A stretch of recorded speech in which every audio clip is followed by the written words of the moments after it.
High command ಮುಂದೆ ಅಹಿಂದ ಅಸ್ತ್ರಕ್ಕೆ ಆಪ್ತರು plan ಮಾಡ್ಕೊಂತಾ ಇದ್ದಾರೆ. ಅಂದ್ರೆ ಒಂದು ವೇಳೆ ಎಲ್ಲಾದ್ರೂ ನಾಯಕತ್ವ ಬದಲಾವಣೆ ವಿಚಾರ ಬಂದೇ ಬಿಟ್ರೆ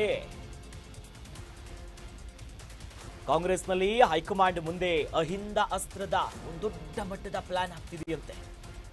ಒಂದು ವೇಳೆ ನಾಯಕತ್ವ ಬದಲಾವಣೆ ವಿಚಾರ ಪ್ರಸ್ತಾಪ ಆದ್ರೆ ಆಗ ಅಹಿಂದ ನಾಯಕರಲ್ಲಿ ಒಬ್ಬರ ಹೆಸರನ್ನ ಪ್ರಸ್ತಾಪಿಸುವುದಕ್ಕೆ ಆಗ್ರಹಗಳು ಕೇಳಿ ಬರ್ತಾ ಇದೆ.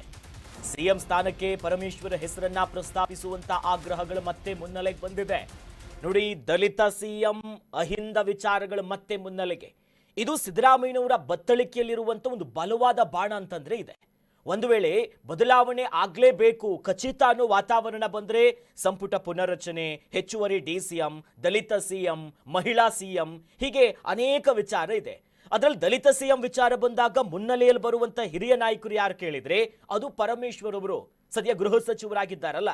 ತದನಂತರದಲ್ಲಿ ಕೆಪಿಸಿಸಿಯ ಹುದ್ದೆ ಮೇಲೆ ಕಣ್ಣಿಡುವಂತ ಪ್ರಸಂಗಗಳು ಬಂದ್ರೆ ಆಗ ಜಾರಕಿಹೊಳಿಯವರ ಹೆಸರು ಬರುತ್ತೆ. ಈಗಾಗಲೇ ಅಹಿಂದ ಅಸ್ತ್ರದ ಲೆಕ್ಕಾಚಾರದಲ್ಲಿದ್ದಾರಂತೆ. ಸಿಎಂ ಸ್ಥಾನಕ್ಕೆ ಪರಮೇಶ್ವರ್ ಅವರ ಹೆಸರನ್ನ ಪ್ರಸ್ತಾಪಿಸುವುದಕ್ಕೆ ಅನೇಕ ಬಾರಿ ಪರಮೇಶ್ವರ್ ಅವರ ಹೆಸರು ಬಂದಿತ್ತು.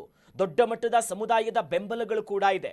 ಹಿರಿಯ ನಾಯಕರು ಅನೇಕ ಬಾರಿ ಎರಡೆರಡು ಟರ್ಮ್ ಅಷ್ಟು ಕೆಪಿಸಿಸಿಯ ಅಧ್ಯಕ್ಷರಾಗಿ ಕಾಂಗ್ರೆಸ್ ಪಕ್ಷವನ್ನ ಬಲಪಡಿಸಿದಂತ ಹೆಗ್ಗಳಿಕೆ ಇದೆ. ನಂತರದಲ್ಲಿ ಪಕ್ಷ ಏನ್ ಹೇಳುತ್ತೆ ಅದನ್ನ ನಿಭಾಯಿಸಿದ್ದಾರೆ ಎನ್ನುವಂತ ಎಲ್ಲ ಒಂದಿಷ್ಟು ಕೃಪೆ, ಒಂದು ಸಾಫ್ಟ್ ಕಾರ್ನರ್ ಪರಮೇಶ್ವರ್ ಅವ್ರ ಮೇಲಿದೆ. ಯಾಕಂದ್ರೆ ಅಹಿಂದ ವಿಚಾರವನ್ನ ಅಲ್ಲೆಗೆಳೆದು ಸಾಧ್ಯವೇ ಇಲ್ಲ. ಸಿದ್ದರಾಮಯ್ಯನವರು ಪಟ್ಟವನ್ನ ಬಿಟ್ಕೊಡ್ಬೇಕು ಅಂತಂದ್ರೆ ಅಲ್ಲಿ ಮುಂದಿನ ವಾರಸುದಾರ ಯಾರು ಆ ವಿಚಾರ ಬಂದಾಗ ದಲಿತ ಸಿಎಂಎ ಬರೋದು. ಬಟ್ ಈಗ ಅಹಿಂದ ವಿಚಾರ ಕಾಂಗ್ರೆಸ್ನಲ್ಲಿ ಹಲ್ಚಲನ್ನ ಎಬ್ಬಿಸ್ತಾ ಇದೆ.